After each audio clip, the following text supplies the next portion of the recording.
On today's show, we catch up with good friend Josh Phillips of ESPN Upstate and now the offensive coordinator for Blue Ridge High School. We talk about Clemson football, Carolina Panthers. Also, I'm going to give him a little bit of time to brag about his Boston Red Sox. You're now rocking with the best, which is Enough with the BS podcast in 3, 2, 1. Enough with the BS podcast. You are rocking with the best. Welcome to the best. Rocking with the best. Welcome to the best. Rocking with the best. Welcome back to another episode of Enough with the BS podcast. My name is Tyler Butler. I don't have my right-hand man today with me, Josh Smith, but we do have a guest on the line, Josh Phillips.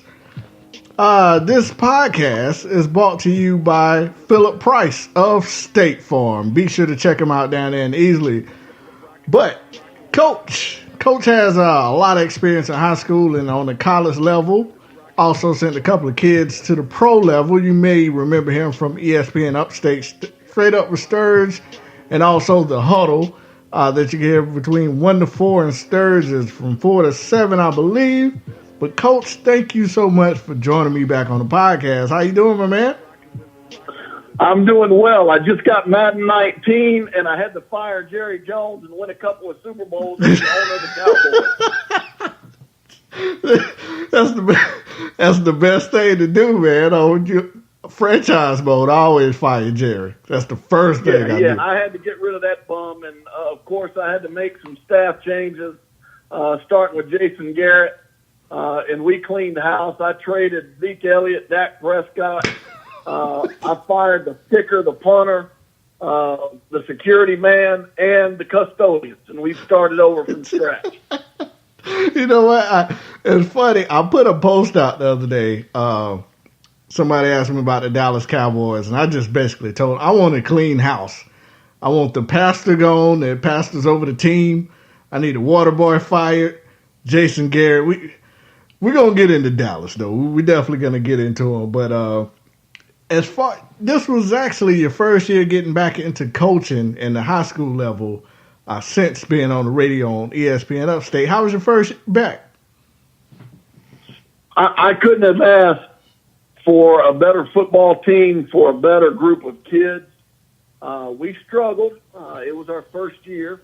There was a lot of news. There was a lot of first,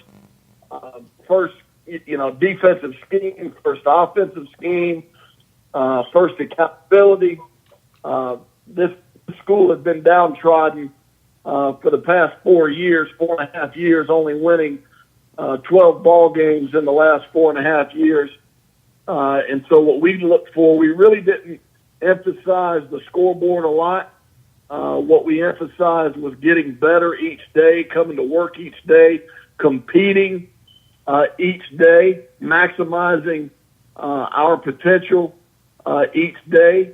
And the kids did that. And I've never been around a group of kids that could bounce back as fast as these kids did. They overcame a lot of adversity.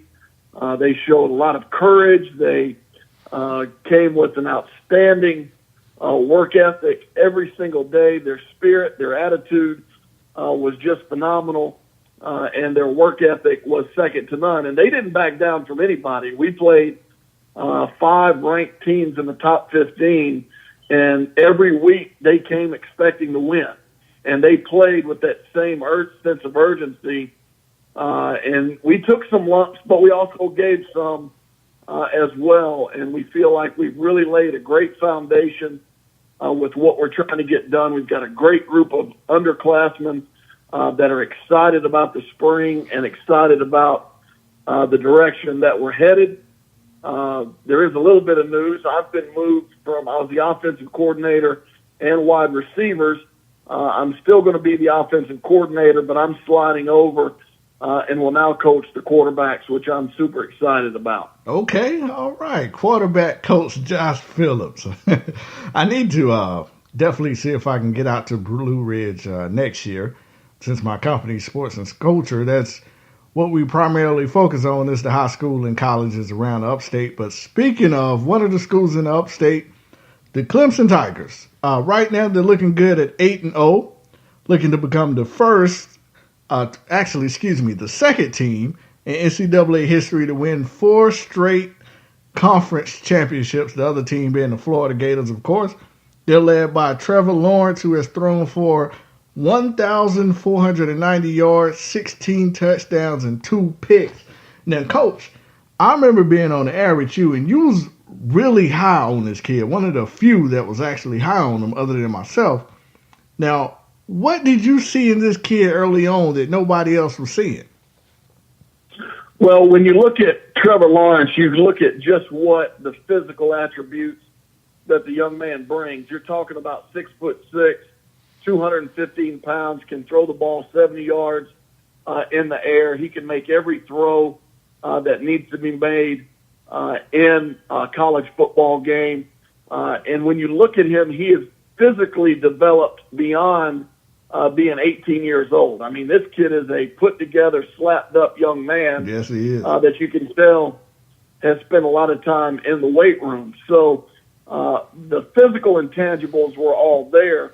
Of course, the one thing that nobody can predict is how is he going to handle major Division I college football at its highest level with a top 5 program like Clemson, and can he rally the troops in that locker room as a freshman? Because when you look across Clemson's roster, they are loaded with NFL talent, especially on the defensive side of the ball and at the skill positions. And when you've got a freshman as talented as he is, it doesn't mean a whole lot if he can't rally the locker room and get the locker room to back him up from a leadership standpoint. And he seems to have done that in a big way. And now this team is firmly Trevor Lawrence's football team, and they seem to be getting better and better. They kind of went through the hiccup with the Kelly Bryant change, but let's be honest, Dabo Swinney was playing with house money. Yes. Because the truth of the matter is, me and you could play quarterback at Clemson, and we'd have taken them to an ACC championship with as weak a schedule as that Clemson has played, with the amount of talent that they had returning. So there really wasn't a whole lot of drama. The media made more of it than what it should have been. Mm-hmm. But let's be honest, this team is loaded. And there was nobody on their schedule that was going to challenge them, and that seemed to have played out. Now, speaking of being loaded, and that was the next point I wanted to get around to, it's not just the talent of Trevor Lawrence. They got a running back. Travis Etienne is out there tearing it up, almost averaging 8 yards per carry. I believe he's close to 8. Is he? I don't have his yardage for the season in front of me, but I know it's definitely on pace. I had an interview with Hot Rod a couple of weeks ago, and he was saying that he believed that Travis is probably one of the best running backs to ever come into Clemson already. Do you believe the same? Yeah, I think there's some more development that the young man has to go. When you talk about running backs at Clemson, that's a elite list. When you go back to the Terry Allens and the likes of all of that, when you talk about running backs as far as that Kevin Mack and those guys that Clemson has punched out into the NFL. Yeah, Ellington and yeah, I mean that's Spiller. That's C.J. Spiller, James Davis, exactly right. The knock on the young man was that he was an exceptional athlete, blazing speed, but had to work on his pass protection, which it seems he's done that over this past year, and now he seems to be more of a complete back and being able to carry the rock, being able to block for the quarterback as well as catch the ball out of the backfield. And when you can do those three things, you are a complete running back, and he seemed to have figured that out to go with that 4.3 speed, no doubt. Yeah, absolutely. Now, college rankings just came out today. I know you mentioned earlier about Clemson having a weak schedule. I was listening to one of the local radio stations that actually said the opposite. He believed that Alabama had a weaker schedule and Clemson would be number one. Well, the rankings dropped. That wasn't the case. Alabama number one, Clemson number two. Number 3, that is LSU, shocking. And number 4 is Notre Dame, followed by Michigan, Georgia, and Oklahoma. Were you surprised with Clemson being number 2, or did you think they were going to be number 1 like we heard on local radio all week? No, I expected them to be number 2. I mean, Alabama right now is the class of college football. There's no debating that. There's also no debating the fact that Clemson has played a weak schedule. That's just a very uneducated opinion. I know the ACC had a couple of teams that snuck into the rankings like NC State and BC and a couple of those guys, but that was fool's gold. They played nobody to begin the year, and they beat up a lot of cream puffs. I mean, the truth of the matter is NC State should have lost to James Madison. So trying to argue that they were a legit team just because they were ranked early because they had an exceptionally weak schedule, it's just not a very educated statement to make. Do I understand it from a novice perspective? Absolutely. But when you look at the numbers, this is a schedule, and this is there's no way that anybody can rightly define that the ACC is a legitimate conference right now. It's led by Clemson. Clemson's the only legitimate team in the ACC. I mean, look what they just did to Florida State. Yeah. There are no pause other for a second on that, Coach. Side note, what is going on in Florida State? Well, I think a lot of what happened is I think Jimbo Fisher, before he won the national title with Jameis Winston, he had a quarterback in Jameis Winston that won the Heisman Trophy, and I think what really transpired is Jimbo decided that, hey, you know what, I'm going to try to leverage this to get more money for the administration to put into this program. Well, the administration didn't care because in their eyes, they're like, wait a minute, why should we pump $50 to $100 million to upgrade our facilities when we've already won 2 national championships under the Bobby Bowden era? You just won a national championship, so there's no viable reason for us to upgrade these facilities. And I really think Jimbo was like, you know what, bump you. You're not going to give me your best. I'm not going to give you mine.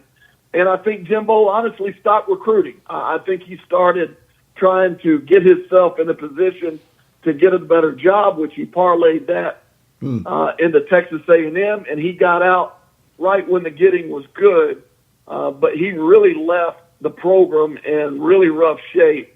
And it's going to take Willie Taggart at least 3 to 4 years to get that thing turned around, because right now Florida State is the 3rd team in Florida. Dan Mullen is doing a nice job from a recruiting standpoint. Of course, Mark Richt, even though they're having a bad year, he's still doing an exceptional job recruiting this year. And then there's Florida State. So when Florida State was good under Bobby Bowden, they dominated the state of Florida in recruiting, and they've got a lot of work to do to make that happen. Well, what about Central Florida? Yeah, Central Florida, there's been a lot of discussion about Central Florida. Danny White, their AD, is doing a nice job of parlaying their undefeated season and the fact that they beat Auburn. And look, take nothing away from them. I thought they deserved to be in the college football playoff. I had said it then just to give them a shot. But the truth of the matter is you've got to do more during the regular season in order to do that if you're a non-Power 5 team. Right. And this business that they're the national champs and all of that, I mean, it's almost to the point now where you just kind of roll your eyes and you're like, okay, whatever. It's mostly their fan base. You just let them say whatever they want to say. Yeah, and they're currently sitting, I believe, 12th, right behind Florida. And rightfully so. I mean, they haven't played anybody all season long. They're not. Right. It's not like they're in a powerhouse conference. 12 is good enough for you. You didn't win the national championship last year, Central Florida. Let's get that straight. They have a very, very delusional fan base, but that's another story for another day. Exactly. Going back, and I guess on the subject of respect, Dabo he's starting to build